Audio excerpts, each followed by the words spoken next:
सुनत जनक आगवन सबु, हर्षे अवध समाजो।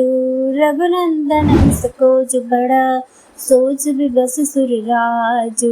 अर्थात जनक जी का आगमन सुनकर अयोध्या का सारा समाज हर्षित हो गया। श्री राम जी को बड़ा संकोच हुआ और देवराज इंद्र तो विशेष रूप से संकोच के वश में हो गए।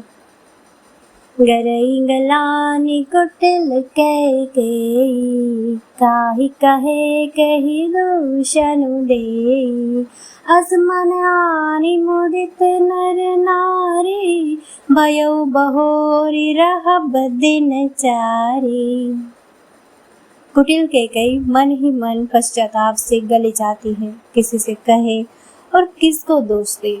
और सब नर नारी मन में ऐसा विचार कर प्रसन्न हो रहे हैं कि 4 दिन और रहना हो गया।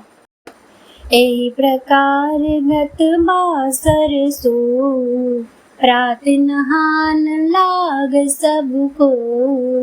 करि मज्जन पूजहि नर नारी, गणप गौरी त्रिपुरारी तमारी। इस तरह वह दिन भी बीत गया। दूसरे दिन प्रातः काल सब कोई स्नान करने लगे। स्नान करके सब नर नारी गणेश जी, गौरी जी, महादेव जी और सूर्य भगवान की पूजा करते हैं।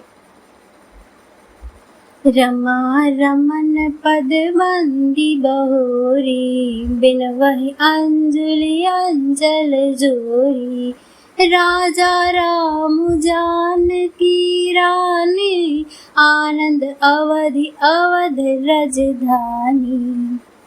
फिर लक्ष्मीपति भगवान विष्णु के चरणों की वंदना करके दोनों हाथ जोड़कर आंचल पसार कर विनती करते हैं कि श्री राम जी राजा हो, जानकी जी रानी हो तथा राजधानी अयोध्या आनंद की सीमा होकर सुबस बसऊ फिर सहित समाजा। भरत ही राम करहु जुब राजा, एहि सुख सुधा सिंचि सब काहू। देव देहु जग जीवन लाहू। फिर समाज सहित सुख पूर्वक बसे और श्री राम जी भरत जी को युवराज बनावे। हे देव, इस सुख रूपी अमृत से सींचकर सब किसी को जगत में जीने का लाभ दीजिए। गुरु समाज बायन सहित राम राजपुर हो, अछत राम राजा अवध मरिया माग सबको।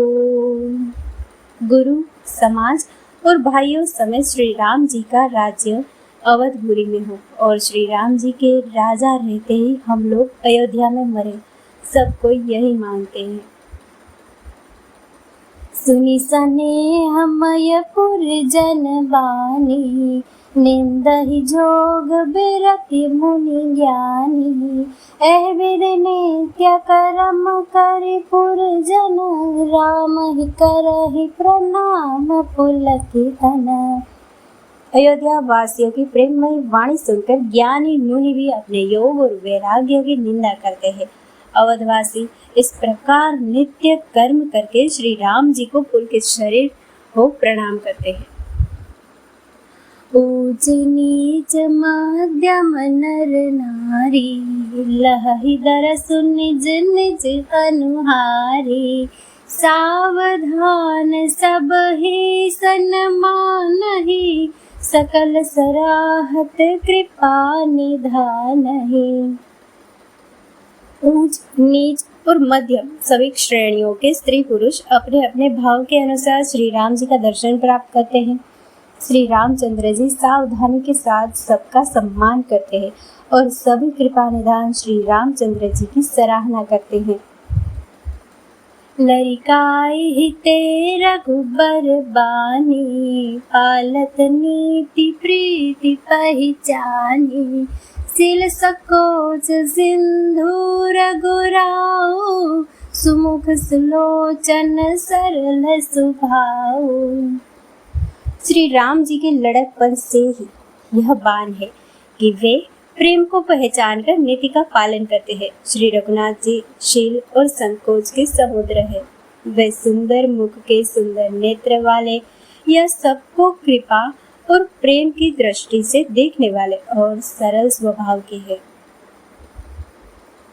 कहते राम गुण गण अनुरागे, सब निज भाग सराहन लागे। हम सम पुण्य पुंज जग थोरे, जिनहि राम जानत करि मोरे। श्री राम जी के गुण समूहों को कहते कहते सब लोग प्रेम में भर गए और अपने भाग्य की सराहना करने लगे कि जगत में हमारे समान पुण्य की बड़ी पूंजी वाले थोड़े ही है, जिन्हें श्री राम जी अपना करके जानते हैं।